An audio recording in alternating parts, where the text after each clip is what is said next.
जो culminating point है श्रमिकों का, उस राज्य से भी परमिशन लेना पड़ेगा।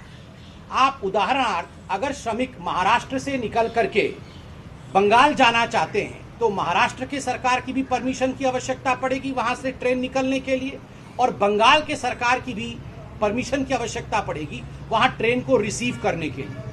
आपको आज बताते हुए मुझे बहुत दुख हो रहा है कि लगभग ओरिजिनेटिंग जो परमिशन होता है ओरिजिनेटिंग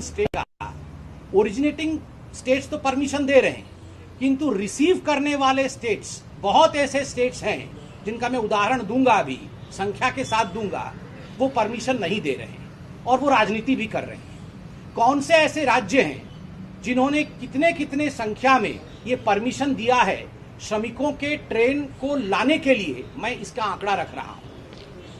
उत्तर प्रदेश बधाई का पात्र है। योगी सरकार ने उत्तर प्रदेश में 487 ट्रेन्स को परमिशन दिया है उत्तर प्रदेश में प्रवेश करने के लिए। तो जो उत्तर प्रदेश के श्रमिक हैं हिंदुस्तान के भिन्न भिन्न राज्यों में, आज वो उत्तर प्रदेश में प्रवेश कर पा रहे हैं क्योंकि योगी सरकार ने 487, लगभग 490 ट्रेन ऐसे हैं जिनको परमिशन उत्तर प्रदेश की सरकार ने दिया। ठीक उसी प्रकार नीतीश कुमार भी बधाई के पात्र हैं क्योंकि बिहार की सरकार ने 254, लगभग 254 ट्रेन ऐसे हैं जो बिहार में बिहार के जो श्रमिक अन्य राज्यों में थे उनके ट्रेन को परमिशन दिया है बिहार में एंटर करने के लिए। ठीक इसके विपरीत आप ममता बनर्जी की सच्चाई को देखिए। आपको जान के आश्चर्य होगा कि ममता बनर्जी के वेस्ट बंगाल ने अभी मात्र 9 ट्रेन, आज जब ये प्रेस कॉन्फ्रेंस हो रहा है, मात्र 9 ट्रेन को इजाजत दी है, परमिशन दी है वेस्ट बंगाल में प्रवेश करने के लिए। कहां तो उत्तर प्रदेश में 487, कहां बिहार में 254 और वेस्ट बंगाल के कई श्रमिक अन्य राज्यों में हैं, मगर केवल 9 ट्रेनों को अभी तक परमिशन दिया गया है। ठीक उसी प्रकार कांग्रेस शासित छत्तीसगढ़ के भी परिश्रमी छत्तीसगढ़ी भाई बहन हमारे कई राज्यों में कार्यरत हैं श्रमिक के रूप में। बहुत बड़ी तादाद में वो छत्तीसगढ़ पहुंचना चाहते हैं, किंतु कांग्रेस शासित छत्तीसगढ़ राज्य ने मात्र 10 ट्रेनों को अभी तक परमिशन दिया है अपने राज्य में प्रवेश करने का। तो छत्तीसगढ़ के लोग अन्य जगह पे बहुत परेशान हो रहे हैं। ठीक उसी प्रकार आप देखिएगा कि झारखंड, जहां एक मिलित सरकार है और कांग्रेस भी उसमें सपोर्ट कर रही है, झारखंड में मात्र बहुत सारे हमारे झारखंड के मेहनतकश लोग जो श्रमिक हैं वो पूरे हिंदुस्तान में, बिहार और झारखंड के अधिकांश लोग हैं, यूपी, बिहार और झारखंड के, किंतु मात्र 48 ट्रेन झारखंड में प्रवेश करने का झारखंड सरकार ने अभी तक परमिशन दिया है। यह दिखाता है कि किस प्रकार का एक वैमनस्य अपने ही लोगों के लिए अपने ही राज्य की सरकार कर रही है। मैं आज सवाल पूछना चाहता हूं भाजपा की तरफ से, आदरणीय सोनिया जी और आदरणीय ममता बनर्जी, आप इस पूरे विषय को लेकर आपके प्रवक्ता, आपके नेता प्रखरता के साथ राजनीति कर रहे हैं, इतने प्रेस कॉन्फ्रेंसेस, इतनी बाइट कर रहे हैं, किंतु परमिशन क्यों नहीं दे रहे हैं? आपकी जो राज्य सरकारें हैं वो अपने श्रमिकों को लाने की ट्रेन की, जो श्रमिक एक्सप्रेस ट्रेन है, उसकी परमिशन क्यों नहीं दे रहे? एमएचए द्वारा चिट्ठी लिखे जाने के बावजूद, पीयूष गोयल रेल मंत्री के फोन करने के बावजूद, वहां से चिट्ठी जाने के बावजूद, उसके बावजूद भी ममता सरकार एक तरह से इस पर कोई कार्यवाही नहीं कर रही और सोनिया जी भी इस पर कोई कार्यवाही नहीं कर रही। दुखद है कि जो तस्वीर आज हम सड़कों पर श्रमिकों की देख रहे हैं वो इसी का नतीजा है। आज राज्य सरकारों को चिट्ठी लिख के गृह सचिव ने भी कहा था कि श्रमिक एक्सप्रेस ट्रेन तक श्रमिकों को पहुंचाने के लिए राज्य सरकार उनके लिए बंदोबस्त करे, उनके लिए सही तरीका अपनाए, शेल्टर होम में रखे, शेल्टर होम में उन्हें भोजन कराए, जलपान, पानी इत्यादि की व्यवस्था करे। ये सारा केंद्र सरकार ने खर्चा उठाया हुआ है, सारा पैसा केंद्र सरकार ने एसडीआरएफ के माध्यम से राज्य सरकारों को दिया हुआ है ताकि शेल्टर होम में ये लोग रह सके, श्रमिक बंधु, माइग्रेंट लेबर्स, और फिर ये श्रमिक एक्सप्रेस ट्रेन तक सुरक्षित पहुंचाए जा सके। आज बेचारे श्रमिक पैदल चल रहे हैं, आज बेचारे श्रमिकों के पांव में छाले हैं। कौन इसके लिए जिम्मेदार है?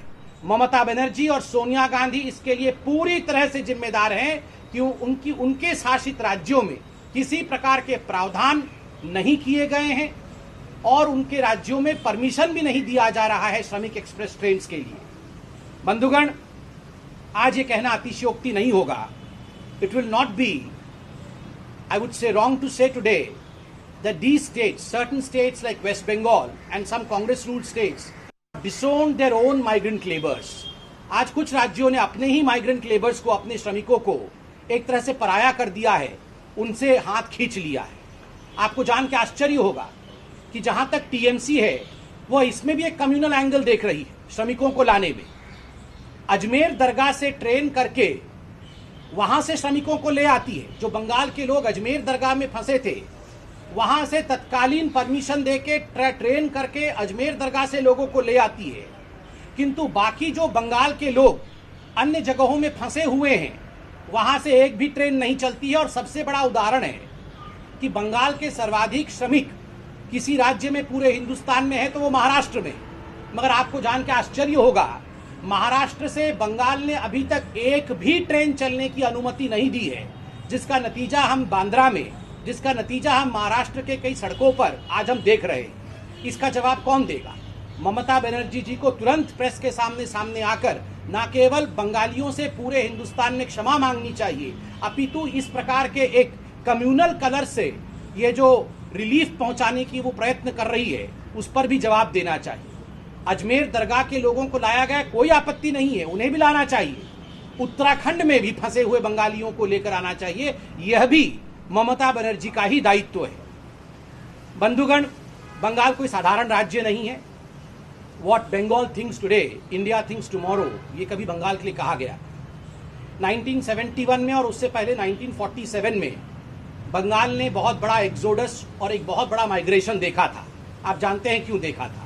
पार्टीशन के कारण और युद्ध के कारण, बांग्लादेश के बनने के कारण.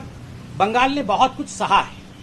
और आज भी ममता बनर्जी के निर्मम एटीट्यूड के कारण, उनकी निर्मम मनोवृत्ति के कारण पूरे हिंदुस्तान में बंगाल के जो श्रमिक हैं वो बहुत कुछ सह रहे हैं.